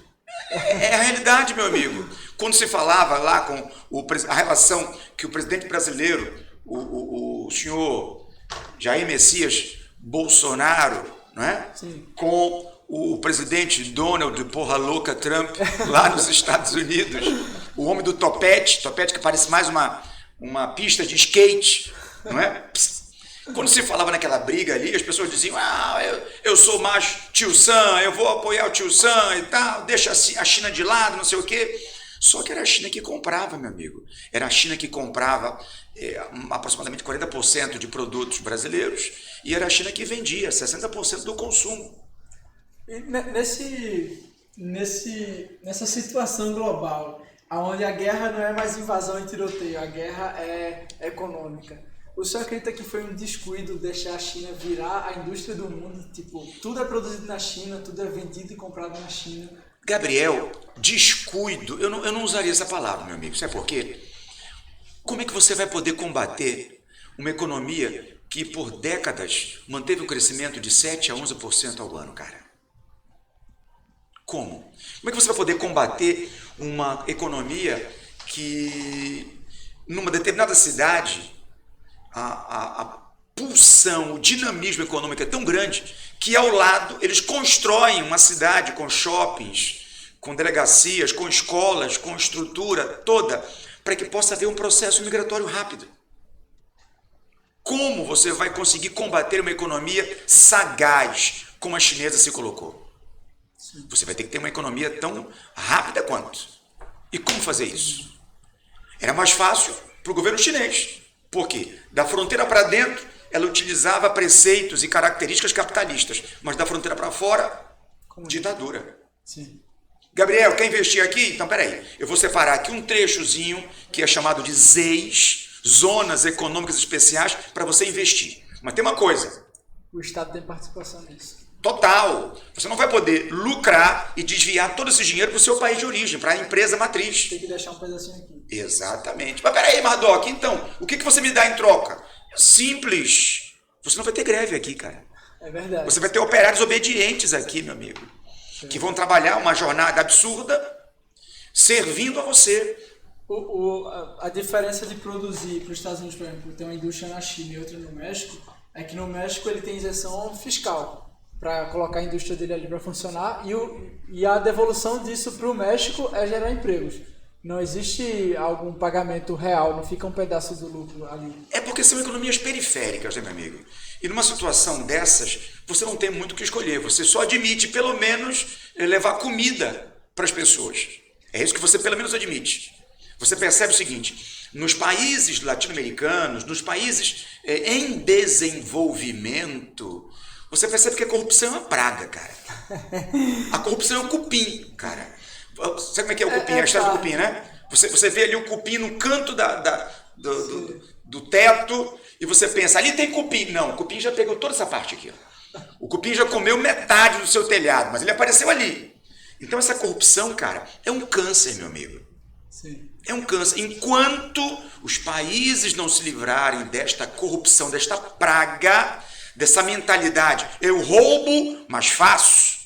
Faço não derrube nossa live aqui, professor. Pelo amor de Lamento, perdão, mas você me deu liberdade de poder falar o que bem entendesse. Não derrubar nossa live desse jeito, professor. Mas, enquanto não mudar essa mentalidade, meu amigo, nós vamos ter isso mesmo. TSE é brincadeira, viu? Ele tá brincando aqui. É lamentável, é lamentável. Olha, no Japão, por exemplo, quando aconteceu na década de 90. Sim. Na década de 90, jovens japoneses, com vergonha, porque achavam que não teriam respeito para ingressar na universidade, se suicidavam, cara.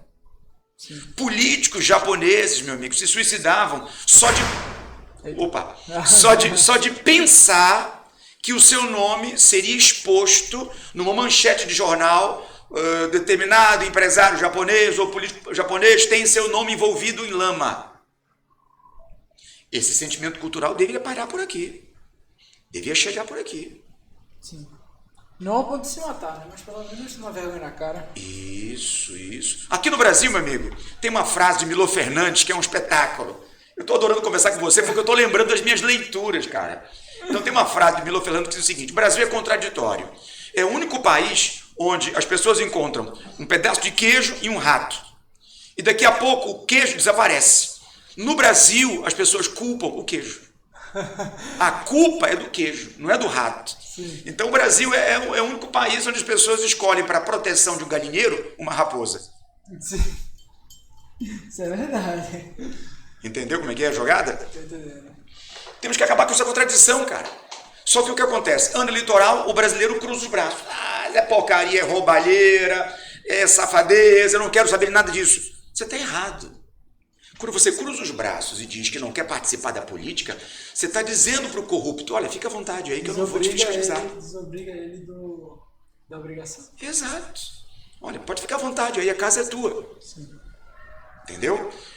O dinheiro que sai para a manutenção desse aparelho de Estado, nós não sentimos. Sabe? Quando você vai ao shopping, a uma loja, e diz: eu vou comprar um sapato. E você vê, que sapato, quanto custa esse sapato? R$1.000. E você pode comprar esse sapato porque R$1.000 é fácil, você joga no seu guarda-roupa. Mas quando você não pode, paga R$1.000 em 10 prestações, você anda pisando em ovos. E quando você chega em casa, antes de guardar na caixa, você pega a escovinha e limpa. Sim. Não é? Você pagou com sacrifício aquilo ali, cara. Sim.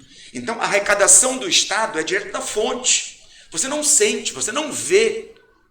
E aí você deixa para lá. Uma coisa, fazendo um gancho com o que o senhor falou sobre a pressão. O senhor estava falando que, geralmente, quando as pessoas elas estão pressionadas a alguma coisa, elas tendem a produzir mais. E eu acredito que o povo brasileiro, ele ainda não passou por uma pressão que, sabe, virasse a chave, acordasse. Não que não tenha existido eventos que deveriam ter feito isso, mas tipo assim, ainda não foi o suficiente para fazer ficarem, meu Deus do céu, o que é que a gente está fazendo? Tivemos momentos, Gabriel, tivemos momentos. 68, dezembro de 68, às 5. Tivemos momentos. Mas o Brasil tem a latinidade. Nós temos futebol, nós temos Copa do Mundo, nós temos carnaval. Meu amigo, antes da pandemia, um cálculo rápido. Você faz ideia de quantos carnavais fora de época o Brasil teve? Faço ideia. Quantos dias o ano tem? 300 e... Tínhamos 400 carnavais fora de época. Você pega um cantor sertanejo, São João, 30 dias, correto? O cara faz 80 shows. Como é que é isso, bicho? Aquela prefeitura lá, dona senhorita Kathleen, fecha os ouvidos, lá no fiofó do mundo, o prefeito paga 300 mil pro cantor Gabriel cantar lá, meu amigo. Ele que eu nem canto bem. Isso. Mas não tem, mas não tem dinheiro para construir uma escola, meu amigo. Porque ele sabe que trazer o cantor X gera ibope. É o Panis em Circo. Exatamente. Panem et circenses, política do pão e circo. Exatamente, é isso. É o que acontece. Então, como é que nós vamos combater isso? É difícil. É muito difícil. Por quê? Porque você vai pela periferia e você vê a mãe com 15 anos, a mãe dessa menina de 15 anos, que já é mãe, porque essa menina de 15 anos tem um garoto de 3 anos no pé dela, tem outro no bucho. A mãe dela tem 20, tem 26, 24. A avó dela tem 30, 35. Você está percebendo aí o momento? E aí você olha para a roupa delas. A sexualidade, a sensualidade, ela passa pelos poros, meu amigo. Nós temos essa cultura da sensualidade. Entendeu? Você vê uma mãe e a criança que ela tem no colo, ela faz um vestidinho igual. A mãe usa um vestido de costa nua. A filhota de 4 anos vai ter um vestido de costa nua. E uma sandalinha salto alto. Eu recebi uma amiga de Paris, eu fui fazer intercâmbio e ficou na minha casa. E ela ficou boquiaberta. 98. Zé Carlos, eu vejo as menininhas com saltinho, meninas de 6, 7, 8 anos, com saltinho, já se posicionando como mulher. Existe uma cultura, a família incentiva isso, estimula isso. Olha como ela sabe rebolar, olha como ela sabe ir até o chão, olha como ela já sabe a música do fulano de tal, Beltrano. Nada contra. Estamos fazendo aqui uma análise histórica, cultural, antropológica, sociológica, de que muito cedo as nossas meninas perdem a infância e são jogadas. Porque esse é o valor. Esse é o valor da sociedade. E a gente volta para a bola. Então, como mudar essa sociedade que se reverbera, que se multiplica com esse comportamento? É difícil. Naquele papo que você falou aqui, destacando o pensamento nos clubes de futebol, que você não precisa trazer resultado imediatamente. Que o técnico, ele perde um campeonato aqui, ele perde uma partida ali, mas o público está lá. Sim. E no clube europeu, isso aí. Não sacrifica. Sim. Aqui no Brasil, meu amigo, você é ovacionado. Você pisou. Primeira partida, você perdeu. Você nunca prestou, você não vale nada. Você. Sim. Veja a situação. Veja o ritmo de cobrança. E futebol aqui no Brasil é um negócio que faz gente se matar. A galera vai pra rua pronta pra... Eu não consigo entender como é que a pessoa sai de casa pra assistir um jogo e, sei lá, pega uma privada e joga de cima, assim, e mata o cara que tá embaixo, ou do nada bate no peito pra enfrentar a polícia por causa de um jogo. Não dá pra entender. Quer saber de uma coisa? Os irmãos Vilas Boas, folcloristas, sertanistas, respeitadíssimos, relatam o seguinte fato. Os ancestrais tiveram contato com comunidades indígenas, silvícolas, e ensinaram a jogar bola. E aí, os irmãos Vilas Boas relatam alguns detalhes curiosos. Num deles, eles estão numa roda com guerreiros. Eu sou seu pai, somos guerreiros, estamos na mesma roda conversando, e eu me levanto, saio para beber água. E os irmãos Vilas Boas, um deles, Francisco, perguntou: vem cá, guerreiro, teu filho estava ali, ó. Por que você não pediu para ele pegar água para você? O guerreiro responde: porque eu não sabia se ele estaria disposto a fazer isso por mim. O respeito é enorme. No mundo ocidental, você é meu filho, eu estou na rede, estou deitado. O copo e a água está no esticar de um braço. Eu digo: Gabriel, meu filho, pegue para mim o copo aqui. Sim.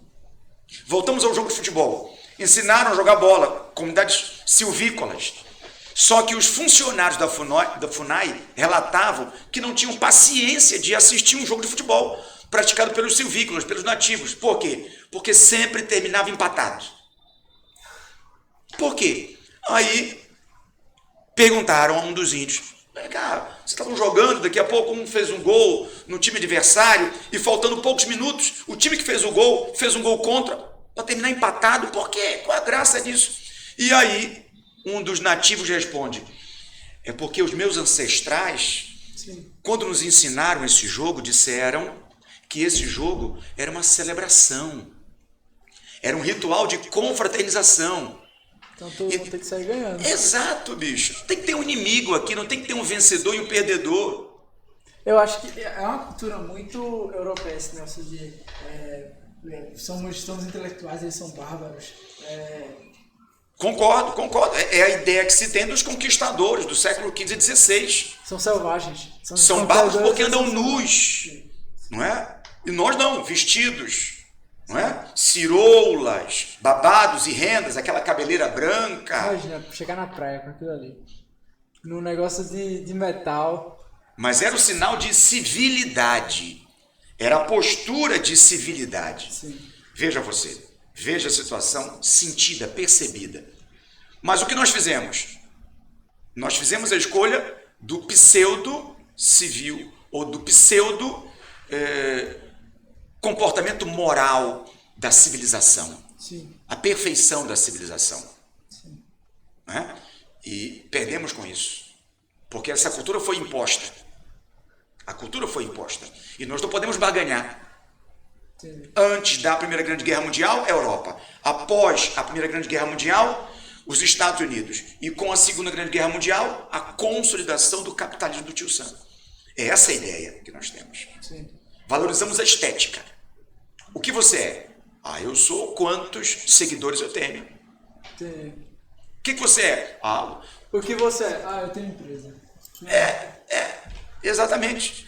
Recentemente você tem um caso de um cavalheiro, não quero citar o nome dele aqui, porque eu não quero valorizá-lo, mas que ele está recebendo informações de abusos que ele cometeu contra mulheres. Um milionário, um rico brasileiro de São Paulo, que tem um sobrenome conhecido aqui no Nordeste. Entendeu? E foi apresentada uma gravação onde ele dizia para uma mulher que ele agrediu, não é? Não manche a minha biografia. E depois apareceram vídeos onde ele, numa conversa com alguém, ele quer intimidar, então ele saca uma arma. Está no vídeo isso. Eu não sei em que contexto, só estou relatando. Mas é preocupante isso. Sim. É um coronelismo sem território. O coronelismo do século XXI pode ser apontado com isso. Os novos valores do século XXI, esse reality show, esse BBB, deu provas disso. As duas últimas edições, as pessoas eram reconhecidas. Veja que interessante. O apelo foi tamanho que o que fazem agora com esse BBB? Colocam um anônimo, colocam um influencer e colocam um cantor. Um cara que antes era conhecido e que agora ele precisa participar desses realities para voltar a ser chamado. Sim. Quem determina agora isso? Quantos seguidores você tem? Esse negócio que o senhor falou no BBB, muita gente não entende que BBB é o grande irmão, o Big Brother. Exato. De 84. Exato. É porque o pessoal já não lê mais, né? Mas, isso. O senhor pode explicar aí o que é o Big Brother? Bom, quando você fala em um grande brother, você fala na ideia que os americanos sempre tiveram de serem os grandes irmãos. Exato. E isso brota quando? Isso brota desde o século XIX, quando os americanos saíram para conquistar o Oeste. Não é?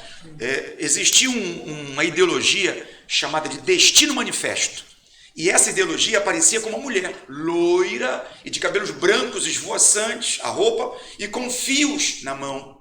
Os fios eram a eletricidade, que ela levava para o Oeste. Os índios, os bárbaros, então o que vamos fazer com eles? Vamos confiná-los em reservas. Antes caçava e matava, né? O Estado pagava pelas Cruzes Vermelhas. Exatamente. Meu amigo, antes havia uma Olimpíada criada pelos soldados para saber quem matava mais índio. Quem matava mais... Aí você vai perguntar para mim, Madoc, mas como é que eles contabilizavam isso? Contabilizavam isso com scalp. Sabia disso? Sim. Nos filmes, dizia-se que o scalp, para quem não sabe o que é scalp, é tirar esse tufo aqui da cabeça, parte da pele. Bastardos Inglórios, acho que são Bastardos Inglórios que vocês vão descobrir o que é scalp. Grande dica aqui, o bate-papo, tem dica de filme, de livro, se liga. O papo é bom aqui, galera. Bravo, tio Massinho, chegue mais aqui. Só não assistam se você tiver menos de 18, aí é complicado. Aí complica a situação. Bastardos Inglórios Então, resumidamente aqui, galera, o que nós temos? Nós temos essa ideia da civilidade. Estamos resgatando os índios, levando o desenvolvimentismo, a tecnologia, a civilização. Só que poucas pessoas sabem que essa ideia do Tio Sam, ela vem com o alimento. Os alimentos e outros instrumentos de armas, por exemplo, vinham com Made in USA. E esse USA passou a ser tratado como o U de Uncle. Então, era o Tio Sam. Era o poder que o Tio Sam tem. Era o poder do Tio Sam de dar a base para a proteção e segurança das pessoas que são desbravadores. Era esta a ideia. Sim. Era este o posicionamento. Então, o grande irmão, o Big Brother, esse grande irmão, é aquela mão que ampara, é aquela mão que segura, é aquela mão que resgata. Só que também tem outras versões, né? Por exemplo... Do livro é o cara lá. Tem outras versões que, por exemplo, não são citadas no livro, que é a versão de que famílias se deslocam para o Oeste. E aí você tem o marido, você tem a esposa e você tem 10 filhos. E esse marido leva um irmão caçula. Aquelas crianças vão crescer, vão ter o irmão caçula numa idade muito próxima. Mas ele trabalha. Ele não tem filhos, não tem esposa, então ele junta dinheiro. Sim. Tá percebendo? E todas as vezes que essa família se sentir em apuros e precisar de um dinheiro extra, quem vai emprestar? O grande irmão. O tio Sam. Tio Sam. Ele tem dinheiro guardado. Sim. Ele pode apoiar. Entendeu a jogada aí? Então ele passa a ser o grande provedor, o grande amparo. Uma história que fala sobre essa viagem para o Oeste, que eu acho incrível. É um livro que é O Estudo em Vermelho, do Arthur Conan, que é o primeiro livro do Sherlock Holmes. Mas você fala exatamente sobre o quê? O livro é sobre a investigação do Sherlock, e aí durante essa investigação ele vai descobrindo as coisas, e aí da metade do livro ele pega lá quem é o culpado, e o culpado vai contando o porquê que ele cometeu aqueles crimes. Então, tipo, entra uma nova história sobre a viagem para o Oeste, nos Estados Unidos, entendeu? E aí você acaba esquecendo que você está lendo sobre Sherlock Holmes, porque a história é muito envolvente. Ela fala sobre o pessoal que tinha a Terra Prometida no Oeste. Isso. E começavam a viajar.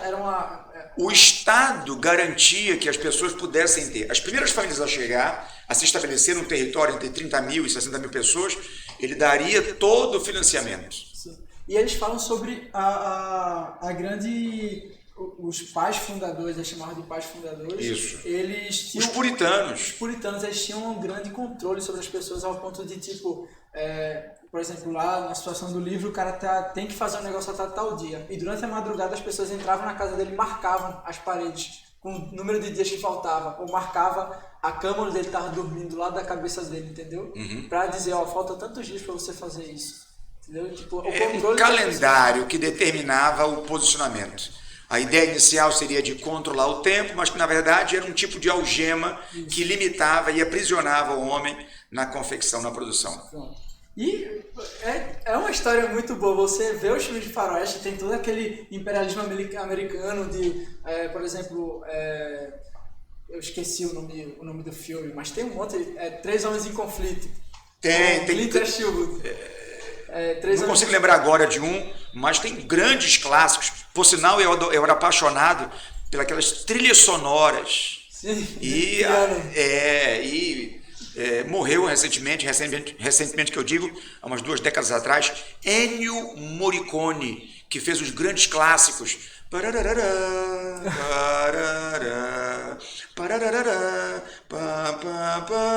Então essas músicas de fundo eram feitas por um italiano. Sim. Ennio Morricone. O cinema ele cuida dessa construção moderna do que era o faroeste. Isso. Porque tu tem aquele cara que o Clint Eastwood faz naquela trilogia do dólar, por um punhado a mais de dólares, que é aquele cara calado, que você não sabe quem ele é, que a moral dele é muito duvidosa. Ele mata por dinheiro, mas ele também faz umas coisas boas. Ele é meio... Herói e bandido. Ele é um anti-herói. Exato. E o cinema ele ajuda a construir os grandes feitos modernos, por exemplo, a guerra. A guerra você enxerga hoje com uma certa visão por causa do cinema. Sem sombra de dúvida. Hoje afirma-se, já que você tocou nesse assunto, adoro cinema, já que você tocou nesse assunto, quem venceu a Segunda Grande Guerra Mundial foram os Estados Unidos só com cinema. Sim. 60% do esforço de guerra alemão lutou dentro da União Soviética. Sim. E quem venceu a guerra foram os americanos. Foram eles que produziram grandes obras, grandes romances, grandes amores. Era Hollywood, pelo que os nazistas falaram, pelo estigma judeu, que era controlado em Hollywood, isso. A UFA, de Goebbels. Bastardos Inglórios de novo. A grande propaganda, exato. O rei da propaganda nazista. E tiveram grandes produções nazistas. Sem sombra de dúvida. Inclusive pelos campos de concentração. Sim. Para que ele pudesse apagar essa ideia. Nos campos de concentração, os judeus têm horas de sol, têm 4 refeições por dia, as crianças brincam. Eles montavam como se fosse um lugar para morar. E muito judeu caiu nessa. Muito judeu migrou para lá nesse sonho, porque tinha uma propaganda em volta disso, não é? Isso, exatamente. Aí, e também, tipo, imagina, tu americano, vai assistir um filme e aí tá lá toda aquela força que era mostrada nos filmes nazistas. E aí eles começaram a desenvolver uma contra-propaganda mostrando como era ridículo aquela fixação no Estado. Os americanos começaram a criar essa propaganda mostrando, olha como é que eles se comportam, olha como o líder deles se acha. E isso é muito interessante. Sem dúvida. Quando você observa essas obras, você tem a exata noção, você começa a perceber a construção desses personagens que são criados. Sim. O Walt Disney, por exemplo, quando estabelece aquele encontro do Zé Carioca, com... não é? Com o Tio Patinhas, aquela obra é clássica, meu amigo. Era o pan-americanismo, a política da América Unida. É uma política de repaginação, é uma política de reconstrução do American Way of Life, da doutrina do WASP nos Estados Unidos, agora com a década de 50. Sim. A América tem que estar unida contra quem? Contra os invasores europeus, contra essa política europeia, contra os asiáticos. Temos que estar unidos, mas não esqueçam, eu sou norte-americano, vocês são sul-americanos. Vocês representam a porta dos fundos e eu represento a porta principal. Sim. E falando sobre isso, eu acho que, tipo assim, a caracterização brasileira pelo cinema, que hoje tu vê, o cinema nacional, ele não é super desenvolvido como deveria ser. Você tem que falar, na verdade, de fases do cinema nacional, né? O cinema de Glauber Rocha, da década de 60, e o cinema a partir da década de 80. Sim. Não é? Eu sou mais novo, pra mim começou em Cidade de Deus. Mas certo. Tu vê aqueles clássicos lá, que a produção, o design técnico era horrível, mas tipo, eram grandes clássicos. Nas décadas de 60, 70, você tinha... Era a grande chamada da época. Uma ideia na cabeça e uma câmera na mão. Sim. Entendeu? Então você subia, vamos subir no ônibus, vamos ver como é que é o ônibus, e lá você produzia o cinema. Sim. Entendeu? Era essa a postura. Diferentemente do cinema da década de 50, com Oscarito. Tá percebendo? Ali havia certa ingenuidade, que passou ali por uma certa pornô chanchada, não é? Depois foi ficando com umas certas picardias e tal. Pá. Teve essa prostituição da sétima arte no Brasil? Teve, claro. Teve. E que perdura até hoje. Tu vai assistir um filme nacional, tu não tem certeza que tu pode levar teu filho para assistir junto. Tem. Essa versão do cinema nacional é de falar o que eu vivo. Entende? Vamos romper. Era uma ideia um pouco parecida com a Semana de Arte Moderna. Sim. Em 22, Tarsila do Amaral, Vitor Brecheret, Oswald de Andrade. Oswald de Andrade e Mário de Andrade diziam o seguinte: eles criaram um movimento dentro da Semana de Arte Moderna, chamado de antropofágico. E eles diziam o seguinte: diziam, olha, eu posso continuar comendo a cultura europeia, mas eu não posso repeti-la. Eu tenho que me alimentar do que existe de melhor da cultura europeia, mas eu tenho que dar um toque nacional. Sim. Eu preciso dar um toque nacional. Então, é justamente o que você está falando. Mas tu vê, por exemplo, Cidade de Deus, Tropa de Elite, são filmes 100% brasileiros. Claro que foram produzidos para o exterior. Tu vê que Cidade de Deus ele tem vários trechos que está em inglês. Mas tu vê que não existe nenhum outro filme internacional que tem aquela pegada, aquele negócio que mostre pelo olho como é que é dentro da comunidade. Isso. Do tiroteio, daquela carnificina. Mas você, Gabriel, tem que levar em consideração alguns detalhes. Exemplo, esse período em questão começou a ser estimulado no Brasil, sobretudo no Rio de Janeiro, o turismo de favela. Sim. O europeu queria saber como é que é isso, bicho. As casas brotam uma em cima da outra. Não é? O Gabriel mora na casa do pai. O Gabriel vai casar, engravidou fulano. Aí o pai faz um puxadinho. Aí tem um outro irmão, faz outro puxadinho. Faz outro andar. E os europeus, os norte-americanos, queriam saber o que era aquilo, meu amigo. Como é que funciona isso? Como é que eles conseguem se equilibrar isso, cara? Como é que conseguem equilibrar essa situação? E outra, o cinema, a técnica do cinema mudou. Um dos grandes problemas do cinema era a imagem e o som. Tudo muito primitivo. Você está falando de Cidade de Deus. Aquela cena em que a câmera gira em torno, aquilo ali é fabuloso, cara. Ele faz aquela transição do tempo. Isso. Aquela sensibilidade, um espetáculo, meu amigo. A cena da galinha também. A cena da galinha, tu sabe como é que foi feita? Não tô lembrado, não. Fala aí. Os caras amarraram a galinha na câmera e foram puxando a câmera. Entendeu? Veja você. Um instrumento primitivo, uma prática primitiva. Mas deu certo? Deu muito certo. As grandes gambiarras são feitas no Brasil. E somado a essas mudanças, tem um outro ponto também. A Escola das Belas Artes norte-americanas, o templo do Oscar, começou a dizer: temos que colocar de lado essa ideia de que o que é bom tem que ter a nossa língua. Olha que curioso, o cinema francês, olha que curioso, o cinema brasileiro. Então vamos começar a ouvir esses caras, vamos ver o que eles têm a dizer, mas vamos criar, já que a gente não quer misturar o nosso time aqui, vamos criar uma antessala para que esses filmes passem por lá. E quem tiver paciência de ler legenda, ou quiser aprender o espanhol, o português, o italiano, vai para lá. Sim. Entendeu? Tanto que hoje o Oscar, os filmes internacionais têm essa divisão. Isso, exatamente. É aí que eu começo a discutir com você, entendeu? Existe uma brecha, ela foi feita, ela foi aberta. E aí, não só o cinema, mas grandes atores. Sim. Então, nós temos grandes atores do Brasil, exato. Tá exportar atores. Porque antigamente, temos o caso, por exemplo, de Sônia Braga, que abriu esse mercado. Sônia Braga fazia papéis de latinas.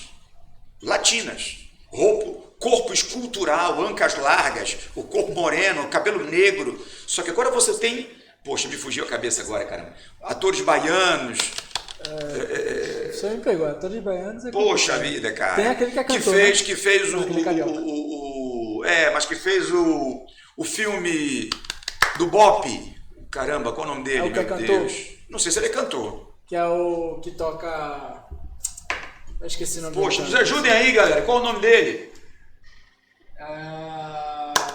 Ele é carioca, professor. Agora eu te lembro o nome. Eu acho que Não, ele é baiano. Que toca... Ela é amiga da minha mulher. Coisa... Não é isso não. Ele veio junto com a leva, com Lázaro Ramos. Eu só consigo lembrar de Lázaro Ramos. Então, desculpa. Mas é desse time de baianos. Professor, eu ainda não tô nessa idade que o senhor tá pegando aí. Poxa vida, rapaz. Então você tem um grande time de brasileiros fazendo sucesso. E não apenas exclusivamente papéis de latinos. Sim. Entendeu como é que é? E isso é maravilhoso, porque abre-se uma porta para que novos jovens possam estudar por lá. E possam se destacar. E hoje é um grande mercado você ser roteirista, né? Ou roteirista, produtor, trabalhar na área. Isso. O smartphone, a internet, ela abriu um capítulo para jovens com grandes ideias, com o conhecimento necessário para a produção. Grande produção.